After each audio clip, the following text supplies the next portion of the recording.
अस्सलाम वालेकुम, सत श्री अकाल, नमस्कार दोस्तों, स्वागत है आप लोगों का यूएई के नंबर 1 हिंदी समाचार चैनल यूएई समाचार में। अगर आपने चैनल सब्सक्राइब नहीं किया है तो चैनल जरूर सब्सक्राइब करें, इससे आप तक पहुंचे आपकी खबरें आपके अपने यूएई के नंबर 1 हिंदी समाचार चैनल यूएई समाचार। तो ये हैं आज के मुख्य समाचार। वो तमाम लोग जो विजिट वीजाज पे हैं या फिर वो लोग जिनकी विजिट वीजाज एक्सपायर हो गई है मार्च 1 के बाद में, के पास केवल 4 दिन का वक्त है अपना स्टेटस रेगुलराइज करने के लिए। यूएई के federal authority of identity and citizenship ने कहा है कि जो 1 महीने का एक्सटेंशन दिया गया था वो खत्म होने जा रहा है सितंबर 11 तारीख को इस महीने। कि इसकी मियाद खत्म हो चुकी थी 11 अगस्त को, लेकिन 1 महीने का ग्रेस दिया गया था अथॉरिटीज ने सारे लोगों की सहूलियत के लिए, और ये डेडलाइन खत्म होने वाली है 11 सितंबर को। आईसीए ने ट्वीट के जरिए लोगों से कहा है कि या तो आप कंट्री को छोड़ सकते हैं या फिर आप एक नए विजिट वीजा या एम्प्लॉयमेंट वीजा पे अपना स्टेटस चेंज कर सकते हैं, क्योंकि 11 सितंबर के बाद में लगनी शुरू हो जाएगी ओवरस्टे का फाइन यानी मुखालफा। दुबई में मौजूद आमिर सेंटर्स के मुताबिक ओवरस्टे की पेनल्टी है पहले दिन 200 दिरहम और उसके बाद हर दिन के लगेंगे 100 दिरहम।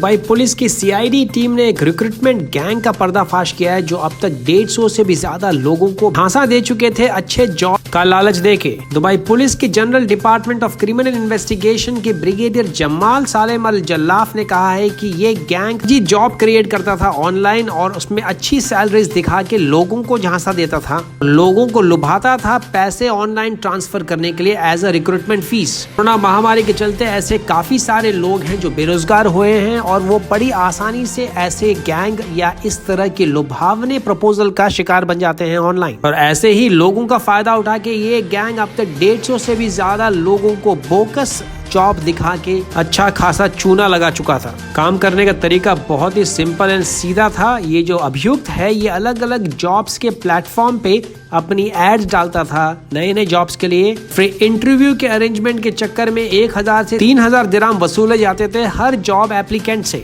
बाद में जाके जॉब लेने वाले को पता लगता है कि इस तरह की कोई भी पोजीशन नहीं है और उनको बनाया गया है अच्छा खासा बेवकूफ। अबुधाबी के अल दाफरा रीजन में एक वेस्ट रिसाइकलिंग फैक्ट्री जो कि अबुधाबी वेस्ट मैनेजमेंट सेंटर का हिस्सा है, वहां पे एक नया सोलर प्लांट लगाया गया है जिसकी कैपेसिटी है 350 किलोवाट प्रति घंटा। प्लांट को द्वितीय चरण में लगाया गया है जिससे मिला के अब तक टोटल क्षमता हो गई है इस वेस्ट मैनेजमेंट प्लांट की 600 किलोवाट प्रति घंटा, यानी कि ये हर महीने तकरीबन 500 टन कार्बन फुटप्रिंट बचाएगा जो कि 4130 पेड़ लगाने के बराबर है।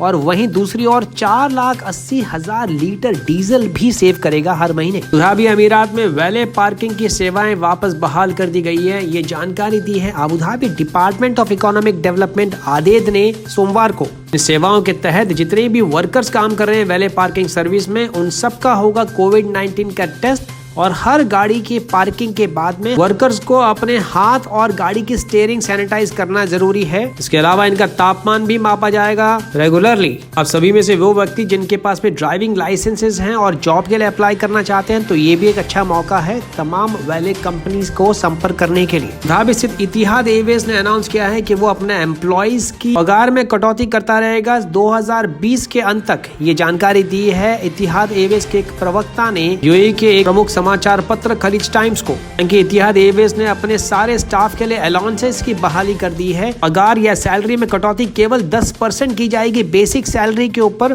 जो कि पिछले महीने और उसके पहले वाले महीनों में 25 से 50% थी। 20 से भी ज्यादा अप्रवासी श्रीलंकन नागरिक जो कि दुबई के अल हुदैबा पार्क में काफी दिन से पनाह लिए हुए थे, अब उनकी मदद के लिए श्रीलंकन वेलफेयर एसोसिएशन सहाना और श्रीलंका के कॉन्सुलेट जनरल ऑफिस आगे आए हैं। इनको दूसरे शेल्टर्स यानी दूसरी सेफ जगह पे पहुंचाया गया है। सारे लोग विजिट वीजाज पे आए थे यूएई, लेकिन जॉब न मिलने के कारण यहाँ पे अटक गए थे कोरोना महामारी के चलते। ऐसे काफी सारे लोगों के पास में रिटर्न टिकट्स के पैसे भी नहीं हैं या और नहाने धोने की सुविधा भी बिल्कुल नहीं थी। केवल राहगीरों के द्वारा दी गई मदद के ऊपर ये अभी तक अपना काम चला रहे थे। असल खेमा में एक 67 साल की अमीराती महिला जो कि अपनी मौत से जूझ रही है अपने बेटे की जान आग से बचाने के बाद, आता हुआ 25 किलोमीटर दूर रासल खेमा सिटी से शनिवार की रात हाथ और अपने बेटे को बचाते हुए ये खुद 50% तक आग में झुलस गई। इसके बाद इनको भर्ती कराया गया सकर हॉस्पिटल के इंटेंसिव केयर यूनिट में। जैसे ही इनकी मां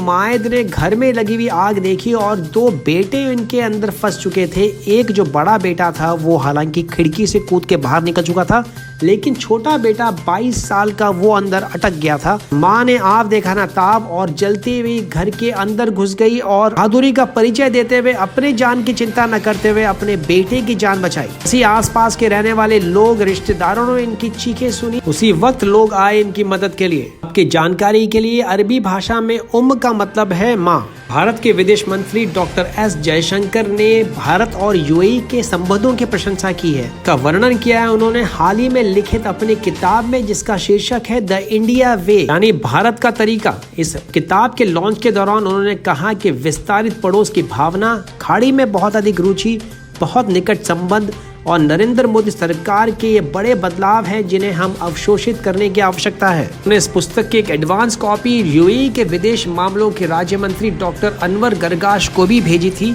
यूएई राज्य मंत्री ने पुस्तक के लेखक के बारे में कहा कि हमने भारत के साथ द्विपक्षीय संबंधों को विकसित करने के लिए कड़ी मेहनत की है। डॉक्टर गरगाश ने यह भी कहा कि भारत एक वैश्विक खिलाड़ी के रूप में उभर रहा है। जितना अधिक समय हम भारत की नीतियों और विचारों के बारे में जाने, उतना ही महत्वपूर्ण है। डॉक्टर एस जयशंकर ने यूएई को एक ऐतिहासिक साझेदार यानी हिस्टोरिकल पार्टनर के रूप में वर्णित किया है, जहां कई भारतीय रहते हैं और समाज में योगदान करते हैं। एयर इंडिया एक्सप्रेस के एक प्रवक्ता ने बताया है कि कोझिकोड एयर क्रैश के तमाम पीड़ितों को कंपनसेशन दिया जाएगा। इंटरनेशनल मॉन्ट्रियल कन्वेंशन के मुताबिक ये सारी कार्रवाई ऑलरेडी शुरू की जा चुकी है। ये जानकारी दी है श्री पीजी प्रजीश, जो कि चीफ कॉर्पोरेट कम्युनिकेशन ऑफिसर हैं एयर इंडिया एक्सप्रेस के। अंतर्गत एयर इंडिया एक्सप्रेस ने अनाउंस किया है 1 मिलियन भारतीय रुपए यानी 50,000 दिरहम मृतकों के परिवार वालों को की उम्र 12 साल से ऊपर है और 12 साल से नीचे वालों को दिए जाएंगे 5 लाख रुपए और 12 साल से नीचे जो गंभीर रूप से घायल हुए उन्हें दिए जाएंगे 2 लाख रुपए और बाकी सब घायलों को दिए जाएंगे 50,000 रुपए।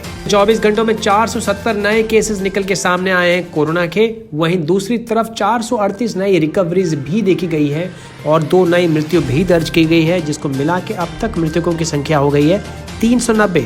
वहीं टोटल एक्टिव केसेस की अगर हम बात करें तो वो है 7,531 पे। ये आंकड़ा जारी किया है ministry of health and prevention ने। दोस्तों, अगर आपने चैनल सब्सक्राइब नहीं किया है तो चैनल जरूर सब्सक्राइब करें, घंटी जरूर बजाएं, जिससे आप तक पहुंचे यूएई के तमाम बड़े और मुख्य समाचार सबसे तेज और सबसे पहले। अगर आपको विजिट वीजा अप्लाई करनी है, फ्लाइट टिकट्स बुकिंग करनी है और अगर आप दुबई आ रहे हैं जॉब की सर्च में और आपको यहाँ पे किसी भी किस्म के एकोमोडेशन की आवश्यकता है, तो आप हमारे संपूर्ण पैकेज का फायदा उठा सकते हैं। उसकी जानकारी के लिए आप नीचे डिस्क्रिप्शन बॉक्स में दिए गए ईमेल एंड व्हाट्सएप नंबर पर संपर्क करें एंड हमारी टीम आपको सारी जानकारियां प्रोवाइड करेगी। इसके अलावा अगर आपका कोई भी क्वेश्चन है तो कमेंट बॉक्स में भी आप लिख सकते हैं। और अगर आप पहली बार ये न्यूज चैनल देख रहे हैं तो सब्सक्राइब करना ना भूलें, घंटी जरूर बजाएं, जिससे आप तक पहुंचे यूएई के ताजा तरीन समाचार बिना किसी देरी के। तो मैं विजय चौधरी लेता हूं आपसे इजाजत। मैं मिलूंगा कल नए ताजा समाचारों के साथ। चैनल को सब्सक्राइब, लाइक और शेयर करना ना भूलें। कल फिर मुलाकात होगी नए ताजा तरीन समाचारों के साथ। तब तक रखें अपना ख्याल। सत श्री अकाल, मा सलामा, शबा खैर, नमस्कार।